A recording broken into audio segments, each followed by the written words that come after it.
여러분은 혹시 개밥이라는 단어를 들으면 어떤 이미지가 떠오르시나요? 아니, 사람 먹는 음식 앞에서 이런 표현을 쓰는 게 참 불경스럽다는 건 저도 압니다. 하지만 저는 평생을 그 개밥 같은 비주얼을 보며 자랐습니다. 네, 바로 저희 아버지의 식사 이야기입니다. 저희 아버지는 모든 음식을 한 그릇에 비벼 드십니다. 그냥 비빔밥을 좋아하시는 거 아니냐고요? 아니요. 차라리 전주 비빔밥처럼 색색의 나물을 예쁘게 올리고 고추장에 쓱쓱 비비는 거라면 얼마나 좋을까요? 아버지의 비빔밥은 그런 요리의 범주가 아닙니다. 그건 일종의 파괴 행위이자 전쟁입니다. 지난주였습니다. 오랜만에 가족 외식을 했죠. 메뉴는 돼지갈비였습니다. 지글지글 불판 위에서 갈비가 익어가는 냄새, 달짝지근한 양념 향기. 보통의 가족이라면 다들 젓가락을 들고 고기가 익기만을 기다리며 도란도란 이야기를 나눌 겁니다.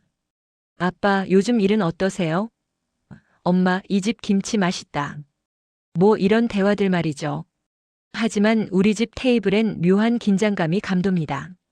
마치 시한폭탄을 앞에 둔 사람들처럼 저와 동생, 그리고 엄마는 말없이 아버지의 손만 쳐다봅니다.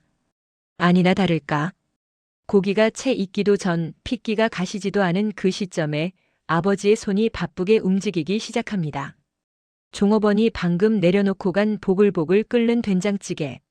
아버지는 그 뜨거운 뚝배기를 통째로 들어 당신의 밥 공기에 들이붓습니다. 국물이 밥알 사이로 넘실거리는 그 순간 멈추지 않습니다. 반찬으로 나온 콩나물 무침, 시금치, 먹다 남은 김치 국물. 거기에 아직 덜 익어 붉은 기가 도는 생고기 몇 점을 가위로 대충 잘라 넣으십니다.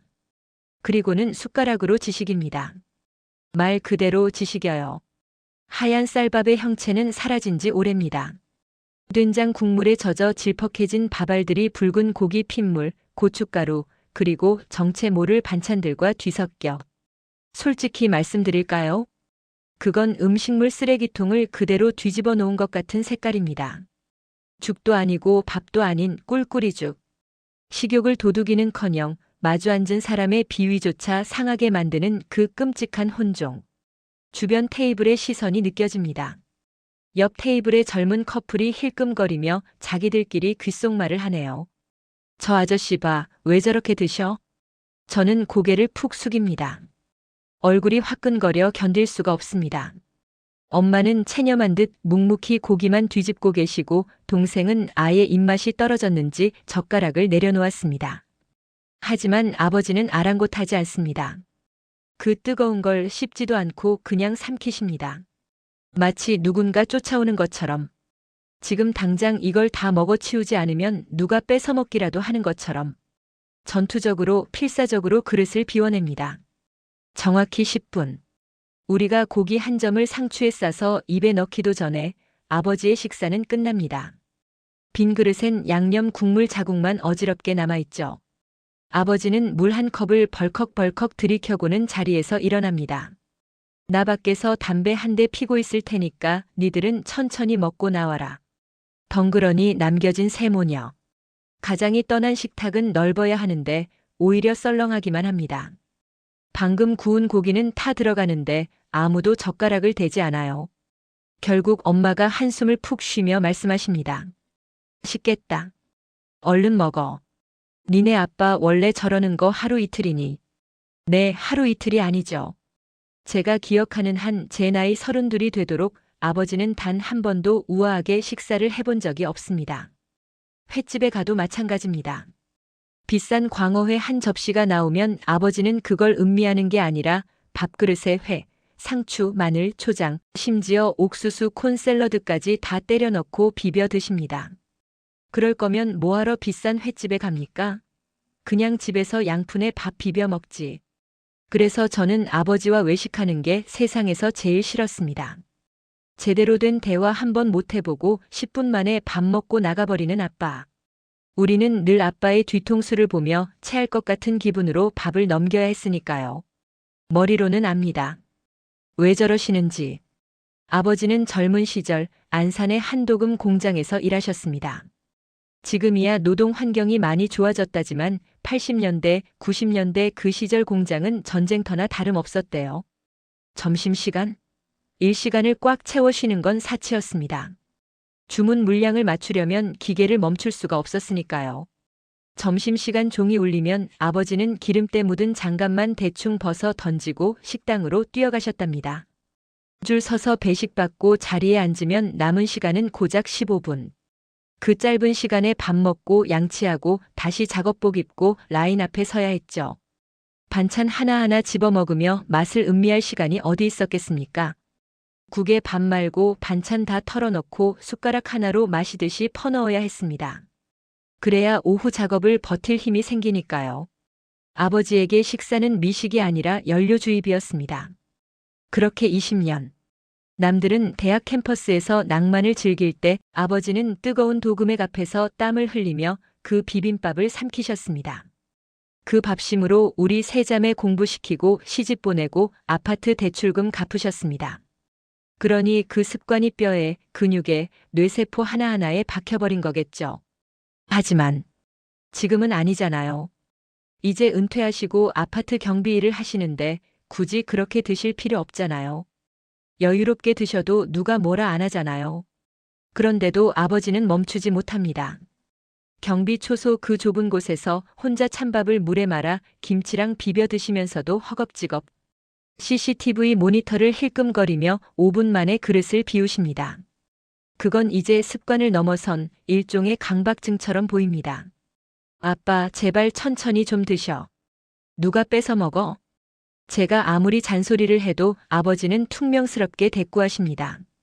아, 뱃속에 들어가면 다 똑같이 섞이는 거 뭘 그리 유난이냐? 난 이렇게 먹어야 먹은 것 같아. 문제는 이 유난을 우리 가족끼리만 감당하면 다행인데 이제 더 이상 우리만의 문제가 아니게 되었다는 겁니다. 어제 저녁이었습니다. 동생 지은이에게서 전화가 왔어요. 전화를 받자마자 동생이 대성통곡을 하는 겁니다. 언니, 나 어떡해? 진짜 미치겠어. 나 결혼 못할 것 같아. 지은이는 내년 초 결혼을 앞두고 있습니다. 남자친구네 집안은 꽤 점잖은 교육자 집안이라고 들었어요. 그런데 갑자기 결혼을 못하겠다니 무슨 일인가 싶어 물었죠. 동생의 입에서 나온 말은 정말 상상도 못했던 폭탄 선언이었습니다. 상견례 날짜 잡혔어. 다음 달 셋째 주래. 장소는 한정식 집이야. 근데 언니도 알잖아. 한정식 집 코스로 나오는 거. 하나씩 천천히 나오는 거. 아빠가 거기서도 된장찌개 나오자마자 밥 말아서 그 비싼 요리들 다 집어넣고 비벼 먹으면 어떡해? 그쪽 부모님이 그거 보시면 우리 집안 뭐라고 생각하시겠어? 나 진짜 죽고 싶어 언니. 머리를 한 대 맞은 것 같았습니다. 잊고 있었습니다. 우리에겐 익숙해져서 무뎌졌던 그 혐오스러운 식탁이 남들의 눈에는 어떻게 비칠지. 특히 딸을 데려갈 예비시댁 어른들 눈에 개밥처럼 비벼진 밥그릇을 10분 만에 싹 비우고 이쑤시개를 물며 나가는 아버지의 모습이 어떻게 보일지 상상이 되더군요. 경악할 사돈 어른들의 표정. 얼굴이 사색이 되어 고개를 못 드는 동생. 그리고 영문을 모르고 왜들 안 먹냐? 며 쩝쩝거릴 우리 아빠. 이건 재앙입니다. 단순한 밥상머리 예절 문제가 아닙니다. 이건 우리 가족의 자존심이 걸린 그리고 동생의 결혼 생활이 걸린 절체절명의 위기입니다. 저는 전화를 끊고 결심했습니다. 이번만큼은 그냥 넘어갈 수 없다고요.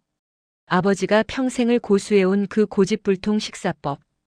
그걸 뜯어고치지 않으면 상견례는 파탄날 게 뻔합니다. 다음 날 저는 친정으로 향했습니다. 전쟁을 선포하러 가는 장군의 심정으로 말이죠. 하지만 그때까지만 해도 저는 몰랐습니다. 이 전쟁의 상대는 아버지가 아니라 아버지의 지난 30년 세월 그 자체였다는 것을요. 그리고 우리가 뱉은 말들이 아버지의 가슴에 얼마나 큰 대못을 받게 될지를요. 현관문을 열자마자 거실에서 TV를 보며 혼자 비빔국수를 드시는 아버지의 등 뒤로 제가 소리쳤습니다. 아빠, 우리 얘기 좀 해. 이번 상견례 때 말이야. 거실에 텔레비전 전원을 껐습니다. 왁자지껄하던 예능 프로그램의 웃음소리가 뚝 끊기자 집안에는 무거운 정적만이 감돌았습니다. 소파에 앉아있던 아버지는 비빔국수가 담긴 대접을 든 채 엉거주춤 저를 올려다보셨습니다. 입가에는 빨간 고추장 양념이 묻어 있었고 젓가락 끝에는 퉁퉁 부른 국수 가닥이 애처롭게 매달려 있었죠. 마치 죄를 짓다 들킨 어린아이처럼. 아버지는 본능적으로 그릇을 슬그머니 내려놓으셨습니다.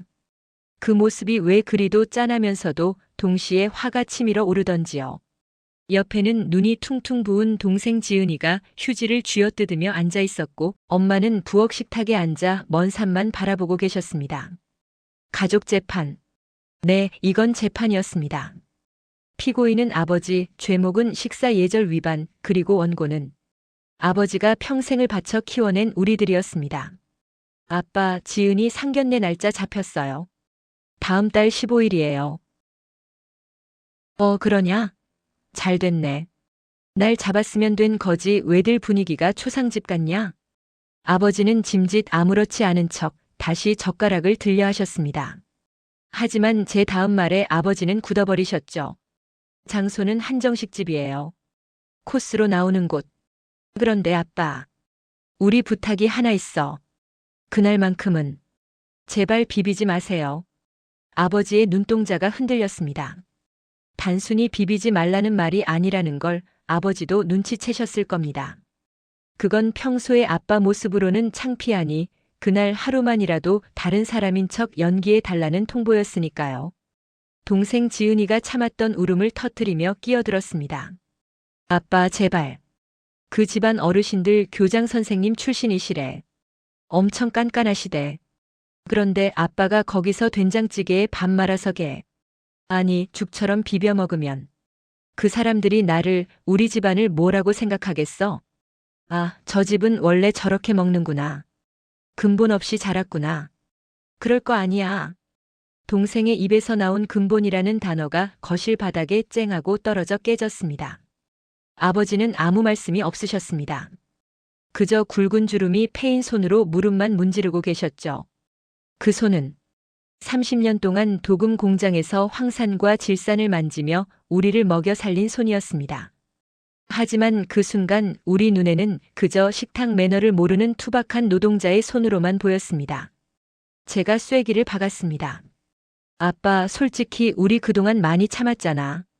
밖에서 아빠 10분 만에 밥 비벼 먹고 나갈 때마다 우리 얼마나 민망했는지 알아? 그래도 가족이니까 아빠 고생해서 생긴 습관이니까 이해했어. 근데 상견례는 다르잖아. 지은이 인생이 걸린 문제잖아. 그날 딱 하루, 아니 딱 1시간이야. 밥이랑 국 따로 먹고 반찬 하나씩 집어먹는 게 그렇게 힘들어? 그래서 아버지의 입술이 파르르 떨렸습니다. 그래서 니들은 내가 쪽팔리냐? 심장이 철렁 내려앉았습니다. 전곡을 찔린 우리는 아무 말도 할 수 없었습니다. 네, 쪽팔려요. 라고 말하기엔 너무 잔인했고 아니요라고 하기엔 거짓말이었으니까요. 그 침묵이 아버지에겐 긍정보다 더 아픈 대답이었습니다. 엄마가 상황을 수습하려 나섰습니다. 아니, 당신 쪽팔리다는 게 아니라 사돈 될 사람들이 어렵다잖아. 당신 성격 급해서 후루룩 마셔버리고 멀뚱멀뚱 앉아있으면 사돈들이 체할까봐 그렇지. 연습 좀 합시다, 응? 내가 당신 옆에서 코치해줄게. 그때부터 시작된 건 잔인한 매너 교육이었습니다. 이 나이 먹은 아버지를 앉혀두고 숟가락질 젓가락질을 가르치는 꼴이라니. 엄마는 밥 공기와 국그릇을 아버지 앞에 놓고 시범을 보였습니다. 자, 국 한 숟가락 뜨고 내려놓고 밥 한 술 뜨고 내려놓고 반찬 짚고 그거 밥 위에 올리지 말고 그냥 입으로 가져가라고. 섞지 마. 왜 자꾸 국에다 밥을 넣으려고 그래. 아버지는 로봇처럼 뻣뻣하게 숟가락을 움직였습니다. 평생을 몸에 익은 속도와 리듬을 거스르려니 손이 덜덜 떨리더군요. 밥알을 흘리고 국물을 쏟고 마치 중풍 걸린 노인처럼 쩔쩔매는 아버지의 모습. 그걸 지켜보는 저도 지은이도 가르치는 엄마도 점점 비참해졌습니다. 아버지는 식사를 하시는 게 아니었습니다. 자신의 지난 60년 인생을 부정당하는 형벌을 받고 계셨던 겁니다. 빨리 먹고 일하러 가야 한다는 그 생존 본능을 교양 없는 짓으로 난도질당하면서요. 결국 사단이 났습니다. 지은이가 답답함을 못 참고 한마디를 던졌거든요. 아, 아빠. 진짜 왜 그래? 애들도 아니고 그게 안 돼? 그냥 비비지 말라고. 그게 그렇게 어려워? 순식간이었습니다. 아버지가 밥상을 지는 못하고 들고 있던 밥그릇을 벽으로 집어 던지셨습니다. 하얀 쌀밥이 벽지에 처참하게 튀었고 그릇은 요란한 소리를 내며 바닥을 굴렀습니다. 아버지는 벌떡 일어나 씩씩거리며 우리를 노려보셨습니다. 그 눈빛. 평생 처음 보는 눈빛이었습니다. 분노라기보다는 벼랑 끝에 몰린 짐승의 슬픔 같은 것. 그래. 나 무식하다. 공장 다니면서 밥 처먹을 시간 없어서 개밥처럼 비벼 먹었다. 근데 그 개밥 먹고 니들 키웠어. 그 꿀꿀이죽 같은 밥 먹고 힘내서 니들 대학 보내고 옷 사입히고 시집 보냈어. 니들 입에 들어간 따신 밥, 다 내가 그렇게 비벼 먹고 번 돈으로 산 거야. 아버지는 가슴을 쾅쾅 치셨습니다. 울분이 터져나오는 소리였습니다. 내가 내 밥 내 마음대로 먹겠다는데 그게 그렇게 죽을 죄냐? 사돈? 격식? 그놈의 격식이 밥 먹여줘? 내가 도둑질을 했어? 사기를 쳤어? 밥 좀 비벼 먹는 게 뭐 어때서 자식 새끼들이 애비 밥그릇 가지고 이래라 저래라야. 누가 키워준 거 몰라. 그냥 상견례 때만 조심해달라는 거잖아. 시끄러워. 그렇게 쪽팔리면 관둬. 나 상견례 안 가. 결혼식도 안 가. 니들 잘난 시댁 식구들끼리 우아하게 칼질하면서 잘 먹고 잘 살아라. 나 같은 무식한 놈은 구석에 처박혀서 비빔밥이나 처먹을 테니까. 폭풍이 휩쓸고 간 거실. 벽에 붙은 밥풀들이 눈물처럼 뚝뚝 떨어져 내렸습니다. 지은이는 소파에 엎드려 통곡했고 엄마는 망연자실한 표정으로 바닥에 굴러다니는 스테인리스 밥그릇을 줍고 계셨습니다. 저는 아무 말도 할 수 없었습니다. 아버지의 고함이 귓가에 윙윙 맴돌았습니다. 니들 입에 들어간 따신 밥, 다 내가 그렇게 비벼 먹고 번 돈으로 산 거야. 맞는 말이었습니다. 너무나도 맞는 말이라서 너무나도 아팠습니다. 아빠의 그 더러운 밥이 우리의 깨끗한 밥을 만들었다는 사실을 우리는 왜 잊고 살았을까요? 아니, 알면서도 왜 모른 척하고 싶었을까요? 하지만 후회하기엔 이미 늦었습니다. 아버지는 그날 이후 입을 닫고 방문을 걸어 잠그셨으니까요. 상견례까지 남은 시간은 3주. 혼주석이 비어버릴 위기. 아버지는 정말로 우리를 떠나 당신만의 동굴로 들어가 버리셨습니다. 그날 새벽 물을 마시러 나왔다가 저는 보았습니다. 안방 문틈 사이로 새어나오는 불빛. 그리고 들려오는 소리. 아버지는 그 새벽에 우리가 잠든 사이에 몰래 컵라면을 드시고 계셨습니다. 그것도 퉁퉁 부른 라면에 찬 밥을 말아서. 소리 죽여 후루룩거리시는 그 등 굽은 그림자를 보는데 목구멍에서 뜨거운 것이 울컥 치밀어 올라 저는 차마 부엌으로 들어가지 못하고 입을 틀어막아야 했습니다. 우리가 아버지에게 무슨 짓을 한 걸까요? 도대체 저 밥그릇이 뭐라고 우리는 세상에서 제일 든든했던 아버지의 등을 저렇게 작게 만들어버린 걸까요? 상견례는 다가오는데 아버지는 요지부동입니다. 이 꽉 막힌 상황을 뚫어줄 구멍은 어디에도 보이지 않았습니다. 그때까지는요. 저희 남편 넉살 좋은 김서방이 이 사실을 알기 전까지는 말이죠. 아버지가 사라지셨습니다.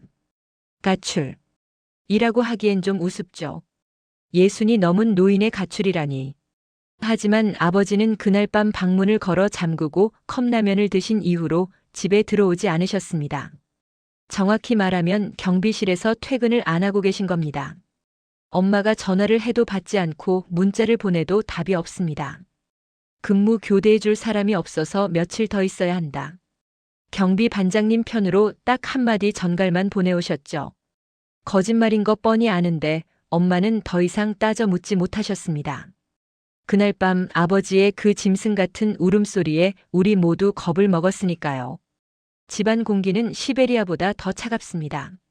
지은이는 방에 틀어박혀 나오질 않고 엄마는 수시로 한숨을 쉬며 달력을 쳐다봅니다.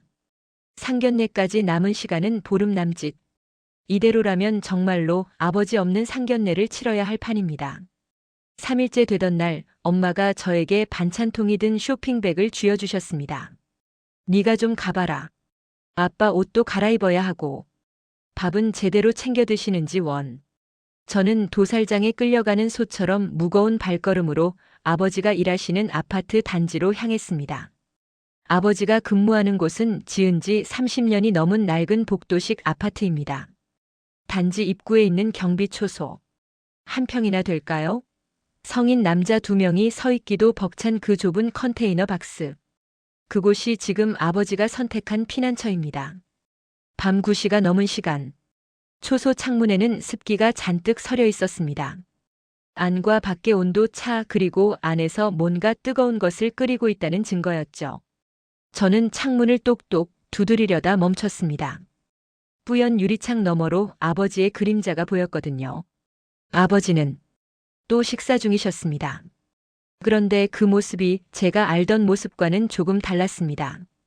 화가 나서 씩씩거리던 모습도 눈치를 보며 허겁지겁 먹던 모습도 아니었습니다. 아버지는 경비용 간이 침대도 아닌 플라스틱 의자에 구부정하게 앉아 계셨습니다. 무릎 위에는 찌그러진 양은 냄비가 하나 놓여 있었고요. 경비실 구석에 있는 낡은 전기포트와 휴대용 버너. 그 열기 때문에 창문에 김이 서린 거였습니다. 저는 홀린 듯이 창문 틈으로 안을 들여다보았습니다. 냄비 안에는 역시나 그것이 들어 있었습니다. 편의점 도시락 남은 것, 집에서 가져온 듯한 김치, 그리고 아마도 입주민이 줬을 법한 떡이나 과일 조각까지. 모든 것이 한데 뒤섞여 끓고 있었습니다. 일명 꿀꿀이죽. 우리가 그렇게 혐오했던 그 비주얼. 그런데 아버지는 너무나 평온한 얼굴로 그 죽을 떠먹고 계셨습니다.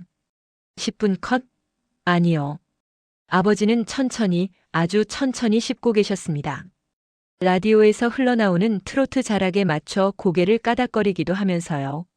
누구의 눈치도 보지 않고 10분이라는 시간에 쫓기지도 않고 자신을 무시하는 딸들의 시선도 없는 그 한 평짜리 공간에서 아버지는 비로소 자유를 누리고 계셨던 겁니다. 그 개밥 같은 비빔밥을 통해서요. 그 순간 깨달았습니다. 아버지에게 그 비빔밥은 단순히 빨리 먹기 위한 수단이 아니라 고단한 세상에서 유일하게 내 맘대로 할 수 있는 누구의 간섭도 받지 않는 오롯한 당신만의 세계였다는 것을요. 우리는 그걸 더럽다고 창피하다고 뺏으려 했던 거고요. 아빠. 제가 문을 열자 후끈한 열기와 함께 쿰쿰한 냄새가 훅 끼쳐왔습니다. 호라비 냄새, 파스 냄새, 그리고 음식 냄새가 섞인 그 냄새. 아버지는 숟가락을 든 채 멈칫하셨지만 이내 모른 척 다시 국물을 떠드셨습니다. 뭐하러 왔냐? 춥다. 문 닫아라. 엄마가 옷이랑 반찬 가져다 주래서요. 밥 또 그렇게 드세요? 저도 모르게 튀어나온 잔소리에 아버지가 피식 웃으셨습니다. 왜? 여기도 내 밥그릇 감시하는 CCTV 달렸냐? 내 직장이다. 내 구역이야. 여기선 내 맘대로 먹어도 누가 뭐라 안 해. 집에 안 가실 거예요? 지은이 계속 울어요. 울라 그래라. 시집 가면 1년 내내 울일 천지인데 미리 연습하는 셈치지 뭐. 아버지는 냄비 바닥을 숟가락으로 박박 긁으셨습니다. 그 소리가 제 심장을 긁는 것 같았습니다. 지수야. 너도 알지? 나 원래 고집 센 거. 나 상견례 안 간다. 빈말 아니야. 내가 가면 니들 불안해서 밥이나 넘기겠냐? 나 쳐다보느라 사돈 눈치 보느라 체하기나 하겠지. 그 꼴 보느니 나 여기서 라면 끓여 먹는 게 100배 낫다. 속도 편하고. 아빠, 진짜 왜 그래? 혼주석을 비우겠다고. 남들 다 보는데? 남들 눈? 그게 그렇게 중요하냐? 가족끼리 밥 한 끼 편하게 못 먹는 게 가족이냐? 나는 니들이 내 밥그릇 뺏을 때 내 인생을 송두리째 부정당한 기분이었다. 니들 키운 그 밥이 니들한텐 쓰레기 취급받는 게 참 견디기 힘들더라. 아버지의 눈가가 붉어져 있었습니다. 화가 난 게 아니라 서러우신 겁니다. 평생을 바쳐 지켜온 가족에게서 부적격 판정을 받은 가장의 쓸쓸함. 가라. 나 근무 서야 된다. 그리고 엄마한테 전해. 상견례 날. 사촌 오빠더러 대신 앉아있으라고 해. 나 그날 당직 설 거니까. 아버지는 쫓아내듯 저를 내보내고 낡은 순찰복 점퍼를 걸친 채 어둠 속으로 걸어가셨습니다. 경비봉을 들고 아파트 단지를 도는 그 뒷모습이 세상 그 무엇보다 작고 초라해 보였습니다. 초소 안에 남겨진 양은 냄비, 다 식어버린 꿀꿀이죽 같은 밥. 저는 그 앞에 주저앉아 가져온 반찬통을 끌어안고 한참을 울었습니다. 아빠가 밉고 우리가 밉고 이 빌어먹을 가난했던 과거가 미워서요. 집으로 돌아오는 길 핸드폰을 들었습니다. 엄마도 아니고 지은이도 아닌 제 남편에게 전화를 걸었습니다. 이 꼬이고 꼬인 매듭을 풀 사람은 우리 가족 중엔 아무도 없다는 걸 깨달았으니까요. 여보, 어떡해? 아빠 진짜 안 오시겠대. 진짜 끝인가 봐. 장인어른 만나고 왔어? 에이, 끝은 무슨 끝이야. 지수야, 걱정 마. 이 김서방 있잖아. 내가 해결할게. 이번 주말 비워도. 과연 남편이 무슨 수로 이 사태를 해결한다는 걸까요? 하지만 저는 지푸라기라도 잡는 심정으로 남편의 그 근거 없는 자신감을 믿어보기로 했습니다. 주말이 밝았습니다. 다행히 아버지는 3일 만에 집으로 돌아오셨습니다. 하지만 그건 화해가 아니라 일종의 휴전 혹은 시위에 가까웠습니다. 아버지는 마치 투명 인간처럼 행동하셨거든요. 엄마가 말을 걸어도 묵묵부답, 지은이가 눈치를 보며 물을 떠다 드려도 본체만 채. 그저 안방 문을 굳게 닫고 TV 볼륨만 높이셨습니다. 그리고 대망의 점심시간. 식탁 위에는 엄마가 신경 써서 차린 반찬들이 올라왔습니다. 일부러 비비기 힘든 것들로만 준비하셨더군요. 마른 멸치볶음, 구운 김, 생선구이. 국물 있는 찌개는 아예 식탁에 올리지도 않았습니다. 아버지의 비빔 본능을 원천 봉쇄하겠다는 엄마의 필사적인 작전이었죠. 하지만 아버지는 고수였습니다. 식탁에 앉자마자 부엌 찬장을 뒤지더니 기어이 제일 큰 스테인리스 대접을 꺼내 오셨습니다. 가족들의 눈이 휘둥그레졌습니다. 비빌 게 없는데 도대체 뭘 어쩌시려고? 아버지는 밥 한 공기를 대접에 엎었습니다. 그러고는 냉장고로 성큼성큼 걸어가시더니 엄마가 아껴둔 물김치통을 꺼내 국물을 콸콸 들이부으셨습니다. 그걸로 모자라 마른 멸치볶음을 한 줌 쥐어넣고 생선살을 대충 발라 던져 넣고 마지막으로 고추장 한 숟가락. 경악 그 자체였습니다. 물김치 국물에 밥과 멸치와 고추장이라니요. 이건 시위가 분명했습니다. 니들이 아무리 막아봐라. 나는 비빈다. 내 방식대로 먹는다. 무언의 압력이 식탁을 짓눌렀습니다. 엄마는 입을 딱 벌린 채 얼어붙었고 지은이는 다시 울상이 되어 숟가락을 내려놓았습니다. 아버지가 보란듯이 그 괴상한 비빔밥을 한 숟가락 크게 떠서 입으로 가져가려는 찰나. 장모님, 김서방 왔습니다. 아이고, 냄새 죽이네. 식사 중이셨어요? 저의 남편 민석 씨였습니다. 양손에 휴지와 과일 바구니를 든 채 넉살 좋게 거실로 밀고 들어왔습니다. 살얼음판 같은 집안 분위기는 아랑곳하지 않고 그는 곧장 식탁으로 돌진했습니다. 그리고 아버지의 그 충격적인 대접밥을 정면으로 마주했죠. 순간 저와 엄마는 숨을 멈췄습니다. 남편도 사람인데 물김치에 비빈 붉은 밥을 보고 비위가 상하지 않을 리가 없으니까요. 혹시라도 아버님 이게 뭐예요? 라고 실수라도 한다면 그땐 정말 끝장입니다. 그런데 와, 대박. 아버님 이거 뭡니까? 비주얼이 완전 제 스타일인데요. 와, 저 어제 술 마셔서 속이 좀 쓰렸거든요. 근데 이 물김치 냄새 딱 맡으니까 침이 확 고이는데요. 장모님, 죄송한데 저도 대접 하나만 주세요. 밥 남은 거 있죠? 저 인간이 미쳤나 싶었습니다. 눈치라고는 밥 말아먹은 건지 아니면 진짜 눈치가 백단인 건지. 남편은 엄마가 엉겁결에 건네준 대접에 밥을 쏟아부었습니다. 그러고는 아버지 그릇을 힐끔힐끔 훔쳐보며 레시피를 복제하기 시작했습니다. 아버님, 아까 물김치 넣으셨죠? 저도 좀 붓겠습니다. 콸콸콸. 그리고 멸치.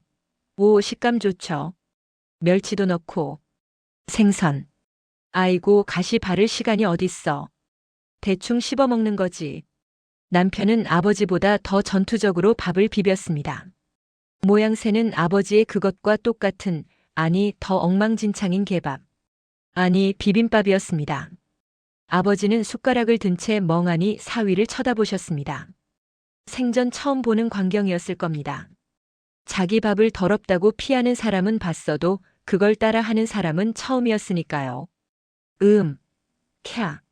이 맛이지. 아버님 드셔보세요. 진짜 기가 막히는데요. 역시 아버님은 맛잘알 맛을 잘 아는 사람이라니까. 자네. 진짜 그게 맛있나? 안. 비리나? 에이 아버님. 저 영업팀인 거 아시죠? 밖에서 거래처 사람들 비위 맞추고 점심시간 쪽에서 이동하다 보면요. 우아하게 칼질할 시간이 어디 있습니까? 그냥 기사 식당 들어가서 닥치는 대로 넣고 비벼서 5분 만에 때려 넣는 거죠. 근데 신기하게요. 그렇게 먹어야 힘이 나요. 따로따로 먹으면 배가 금방 꺼지는데 이렇게 밥알이랑 반찬이랑 뱃속에서 엉겨 붙어야 오후에 뛸 힘이 생기더라고요. 순간 아버지의 눈빛이 흔들렸습니다. 남편의 그 말. 그렇게 먹어야 힘이 난다. 그건 아버지의 지난 30년 인생을 관통하는 한마디였습니다.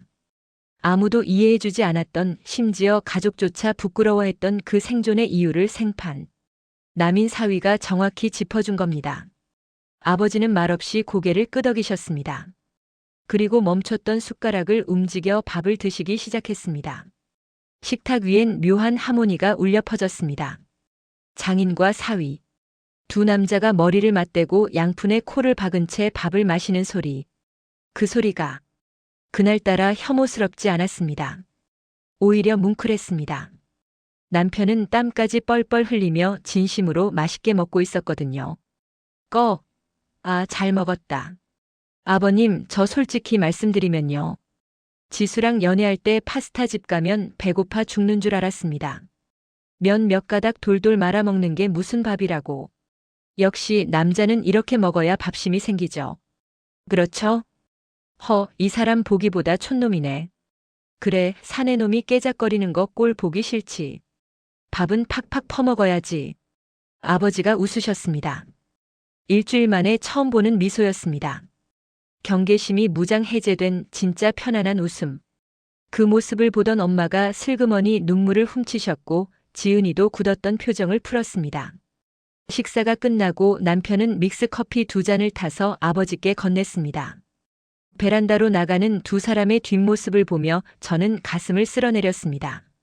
잠시 후 베란다에서 두런두런 말소리가 들려왔습니다. 아버님 상견례 가시죠. 저랑 같이 가요. 사돈 어른들이 뭐라 하면 제가 옆에서 같이 비벼 먹을게요. 요즘 이게 트렌드다. 비빔밥 모르냐 하면서 제가 바람잡이 할 테니까 아버님은 그냥 편하게 드세요. 참 자네 때문에 내가 못 산다. 사돈 되기. 어렵다던데.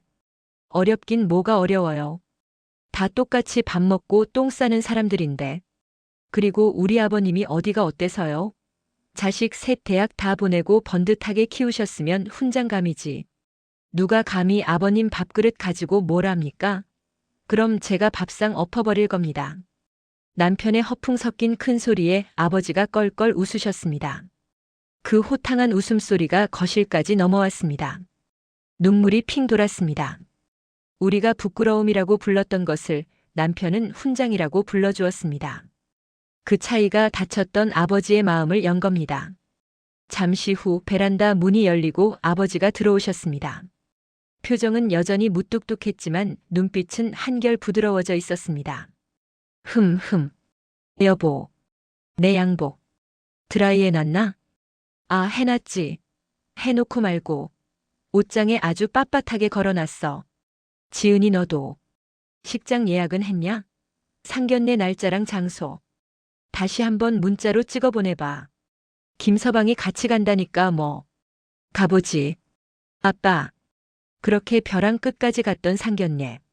보이콧 사태는 넉살 좋은 김서방의 비빔밥 한 그릇으로 막을 내렸습니다.